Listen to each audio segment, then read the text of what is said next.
Hello guys, आज हम करने वाले हैं class 10 science olympiad chapter 3 metals and non metals part 3।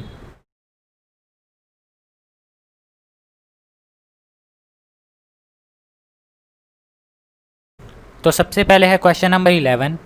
In which of the following beakers reaction will take place. हमें बताना है कौन से बीकर में जो रिएक्शन है वो टेक प्लेस होगी। तो बीकर नंबर 1 में हमारे पास है आयरन सल्फेट का सॉल्यूशन और हमने डिप किया कॉपर।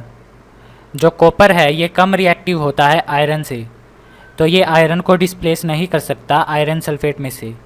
तो फर्स्ट केस में जो रिएक्शन है वो टेक प्लेस नहीं होगी। उसके बाद है बीकर नंबर 2। इसमें है आयरन सल्फेट का सॉल्यूशन और जो मेटल है वो है आयरन। जो आयरन है वो आयरन को डिस्प्लेस नहीं कर सकता, इसीलिए इस केस में भी जो रिएक्शन है वो टेक प्लेस नहीं होगी।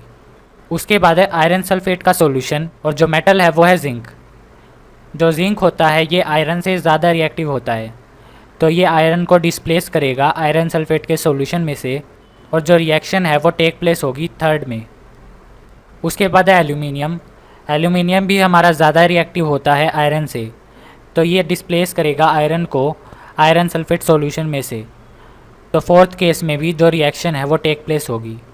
तो जो हमारा आंसर है वो है option D, third and fourth only. Question number 12। An ore on heating in air produces sulfur dioxide. The process which is used for its concentration and 2 steps involved in the conversion of this ore into related matter are respectively. हमारे पास है एक और, जब हम उसको heat करते हैं air में तो वो प्रोड्यूस करता है सल्फ़र डाइऑक्साइड गैस। यानी कि जो ओर है वो एक मेटल सल्फाइड है। मेटल सल्फाइड को जब हम हीट करते हैं एयर में तो प्रोड्यूस होती है सल्फ़र डाइऑक्साइड गैस।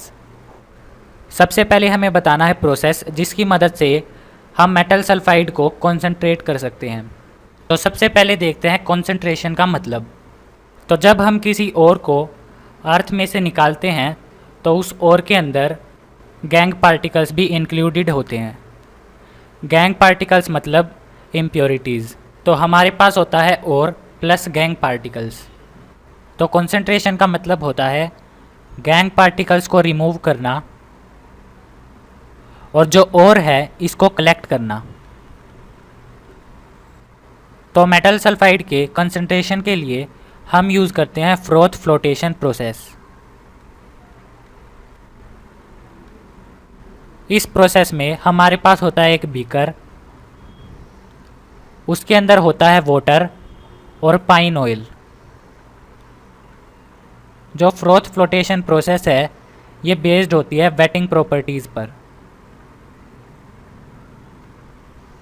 जो गैंग पार्टिकल्स होते हैं वो वेट हो जाते हैं वाटर से और जो मेटल सल्फाइड है वो वेट हो जाता है पाइन ऑयल से। अब जो पाइन ऑयल है ये वाटर से हल्का होता है, इसीलिए ये इसके ऊपर फ्लोट करेगा।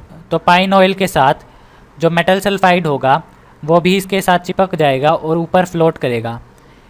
इससे जो है हम मेटल सल्फाइड को अलग कर लेंगे और जो गैंग पार्टिकल्स हैं वो वाटर में रह जाएंगे। तो ये होता है हमारा फ्रोथ फ्लोटेशन प्रोसेस। इस प्रोसेस के बाद हमें मिल जाता है मेटल सल्फाइड प्योर फॉर्म में। लेकिन हमें मेटल सल्फाइड नहीं चाहिए, हमें चाहिए सिर्फ मेटल। तो इसके बीच में 2 प्रोसेस होती हैं। सबसे पहले होती है मेटल सल्फाइड को रिड्यूस करके बनाना मेटल ऑक्साइड में। तो मेटल सल्फाइड कन्वर्ट होता है मेटल ऑक्साइड में, उसके बाद मेटल ऑक्साइड कन्वर्ट होता है मेटल में।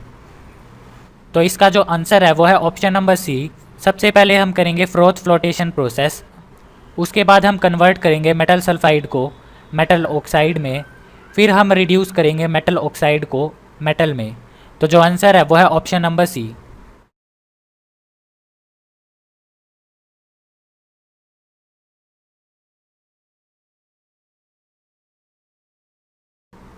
इसके बाद है question number 13।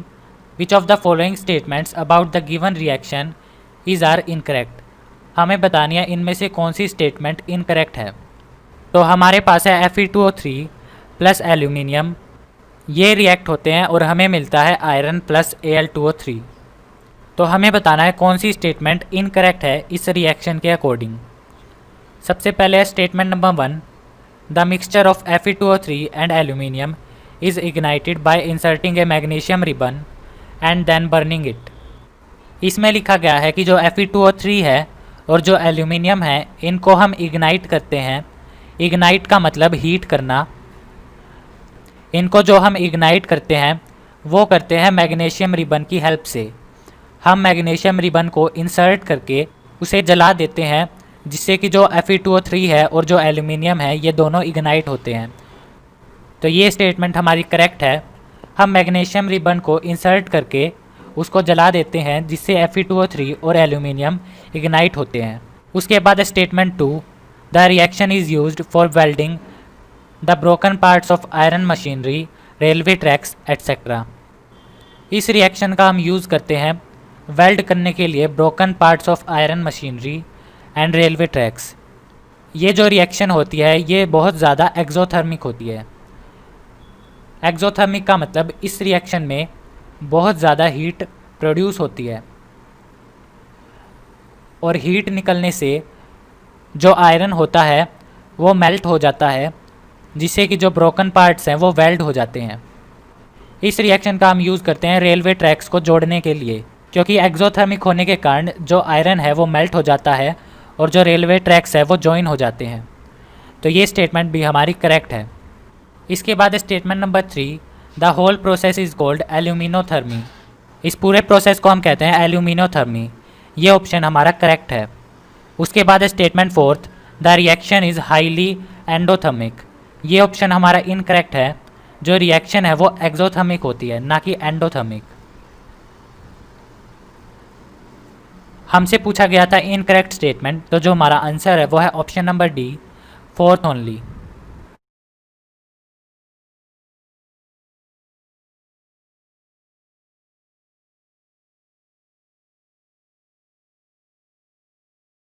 Question number 14, Latin name for royal water is x.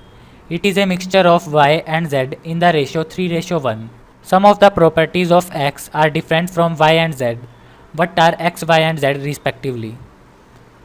Royal water का जो लैटिन नेम है वो होता है एक्वा रीजिया। तो x है हमारा एक्वा रीजिया।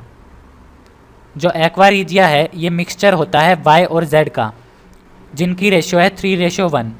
तो हमारे पास है y और z, इनकी रेशियो है 3:1। जो y है ये है हमारा हाइड्रोक्लोरिक एसिड और जो z है ये है हमारा नाइट्रिक एसिड। हाइड्रोक्लोरिक होता है हमारा 3 और नाइट्रिक एसिड होता है हमारा 1। तो हमारे पास 3 सब्सटेंस है। x है हमारा एक्वा रीजिया, y है हमारा हाइड्रोक्लोरिक एसिड और z है हमारा नाइट्रिक एसिड। तो जो हमारा आंसर है वो है ऑप्शन नंबर ए। फर्स्ट है एक्वा रीजिया, सेकेंड है हाइड्रोक्लोरिक एसिड और थर्ड है नाइट्रिक एसिड।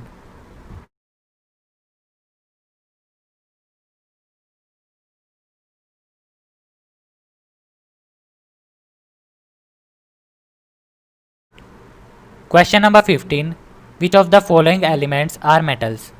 हमें बताना है इनमें से कौन से एलिमेंट मेटल हैं।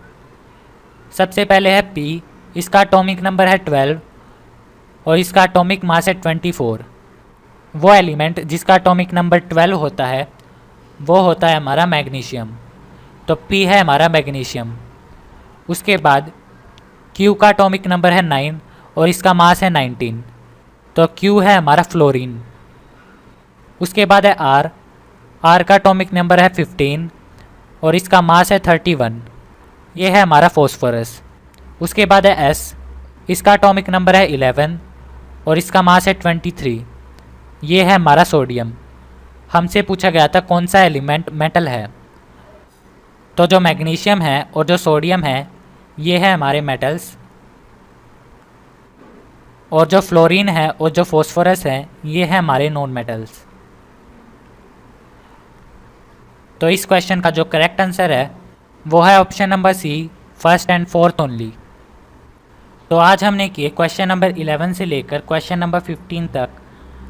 जो नेक्स्ट पार्ट है वो है पार्ट 4। इसमें हम करेंगे क्वेश्चन नंबर 16 से लेकर क्वेश्चन नंबर 20 तक।